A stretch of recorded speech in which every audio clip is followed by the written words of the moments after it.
What if I told you that getting free Lego from Lego themselves could be one of the worst things ever to happen to a creator? Because let's be honest, from the outside looking in, the Lego Ambassador Network looks like an absolute dream. You get recognized by Lego themselves, you get access to all the information on upcoming releases, you get the luxury of getting free Lego, but lately more and more creators have started to speak out on the reality of it all. And the more you hear, the more it sounds less like a community program. And to be honest with you, more like a marketing machine.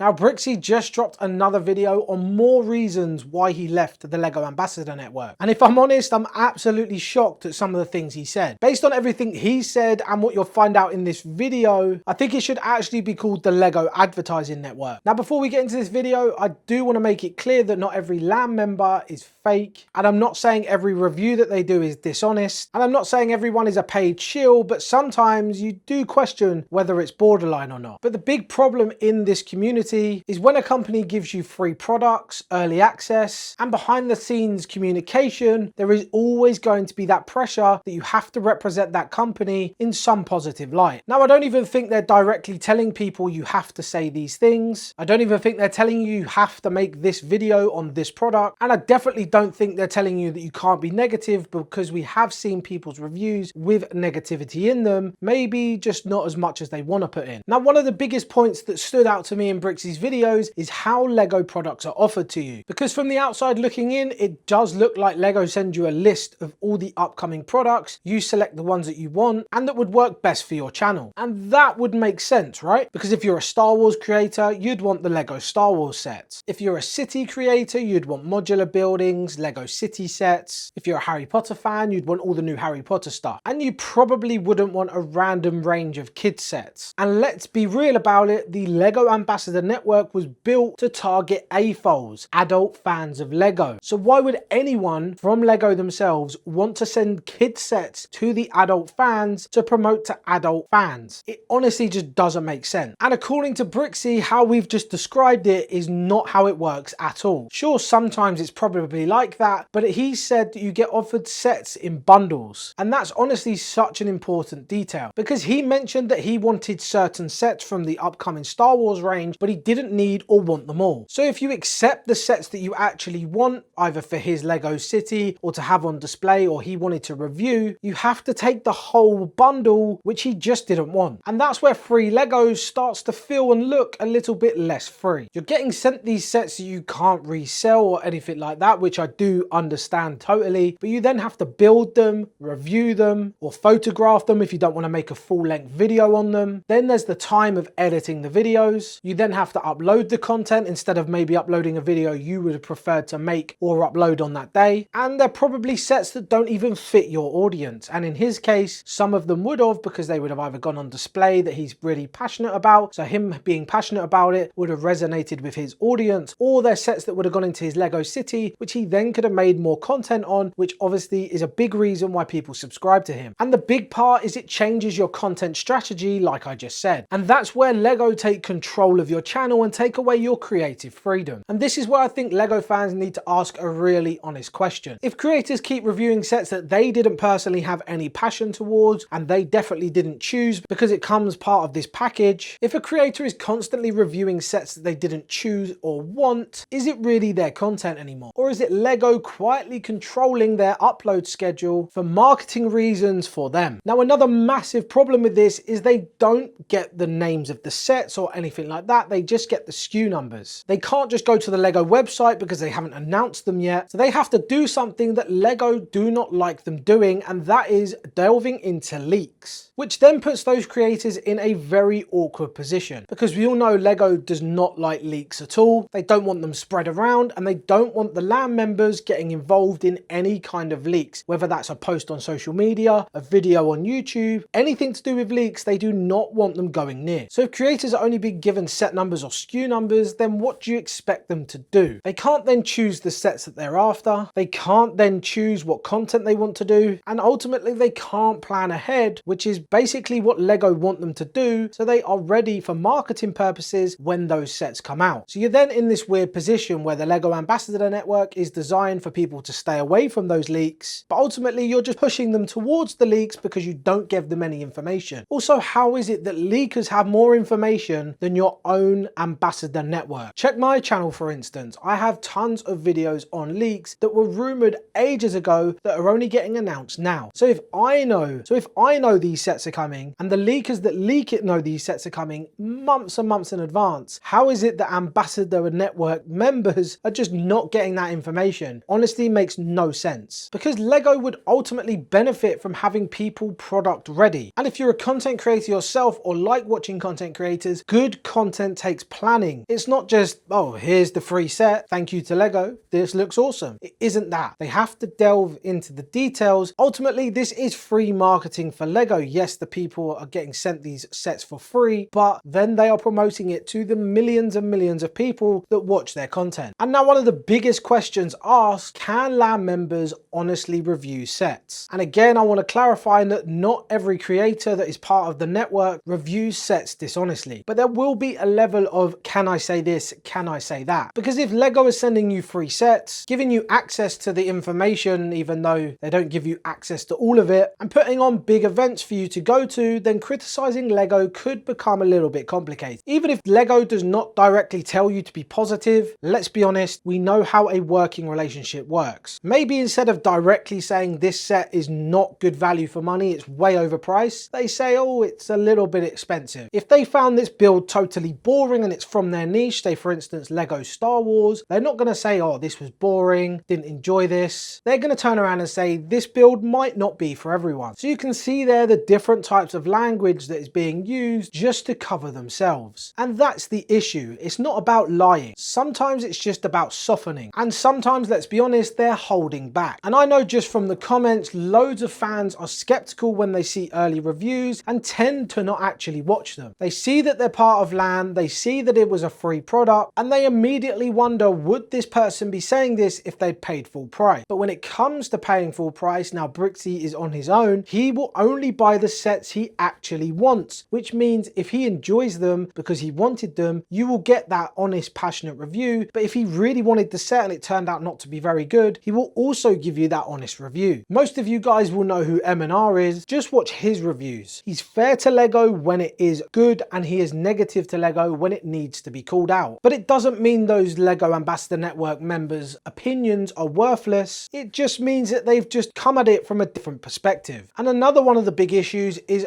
controlling what creators actually show. And this is where things get even more complicated. If you're part of the LEGO Ambassador Network, you cannot work or promote any other brick brand. Now, when you go onto their terms and conditions, when I've applied in the past myself, and I will never apply it again if I'm honest, I'm pretty sure I've seen that you can do that. You can promote other brick brands, you can work with them, but you have to let them know. So either way, whether you can or you can't, there is a blurred line there, but ultimately LEGO will not want you working with other brands. And let's be honest, lots of AFOLs are massively interested in alternative brick brands because they also do amazing sets, they do things that LEGO don't do, like integrated light kits, and the price is way cheaper. Now obviously LEGO is a business, they don't want people promoting other competitors, and that part is totally understandable. But if you're a creator and you're being restricted from showing other brands, then LEGO isn't just supporting your content by giving you access and free sets, they are controlling it. And that's a big deal, because ultimately that YouTube channel belongs to the creator and not LEGO and not LEGO's marketing machine. If your audience wants comparisons of different brick brands, then why can't you give them comparison? If your audience wants to know what other brick brands are good that suit their needs, then why can't you talk about that? And if being part of LAN does mean you cannot do that, then creators are being forced to choose between independence and access. Because the moment the creator has to censor their own content because of LEGO, ultimately the audience loses out. They lose honesty, they lose interesting broader discussions, and they lose the ability to see what else is out there, because not everybody can afford every new LEGO set that comes out every single month. LEGO are trying to instill FOMO into the world, which is fear of missing out, and I'm definitely a victim of that, because when I see all the new Toy Story sets coming out on May the 1st, I have to pick them up. But why do I have to pick them up? I don't. But in my head, I'm like, oh, if I don't get these, then next month when a load of new stuff comes out, I'll be behind. All whilst trying trying to chase rare retired Lego that you just didn't get a chance to get or you missed out on because you weren't collecting at the time, then focusing on what you want before it retires, and then there's everything in between that you just haven't picked up yet. It's a vicious circle, Lego know it, and that's why they use these big influencers to create this massive bubble of FOMO. And one of the big examples of that is the new smart brick. Lego hand-picked people that would be positive about it. We all know it's rubbish, we all don't want it. Yeah, it might be great for kids, but even the sounding in the sounds is awful. They decided not to send it to certain creators after telling them they could have it. They also sent it to creators who live in a country you can't actually get smart play. The whole marketing scheme just did not make sense, and they've still put millions into it outside of creators. Brixie also said there were certain sets that they just haven't even promoted anywhere because creators would do it for them. So that definitely sounds one of the reasons why Lego are getting richer every single year. But all of this runs on one word, and that is trust. The Lego community runs on trust, because when someone watches a creator for a review, they just want an honest review. They don't want to go and spend their hard-earned money on something you've said is really good and it turns out not to be very good. Yes, it is personal preference, but these guys tend to follow. That's why you have creators with such high subscriber counts, such high view counts. They follow and value your opinion. And once that trust is damaged, it's very hard to rebuild. But going back to Brixie and why he left, some of the reasons are very valid, but in my opinion, from the outside looking in, I feel like it would have valued him more staying in it than it did leaving it. Because let's be honest, you can say no to Lego sets. Yes, it would be hard, but you can say no. But now I want to know what you think. Do you trust reviewers that get sent Lego sets for free? Do you think the Lego Ambassador Network is a good thing for the Lego community? Or do you think it's become more of an advertising network? Let me know all your thoughts in the comments. If you did enjoy this kind of video, guys, please leave a like, subscribe, drop a hype, turn on channel notifications so you don't miss any content. And yeah, I want to talk to you guys in the comments, so get commenting, and I'll see you guys next time.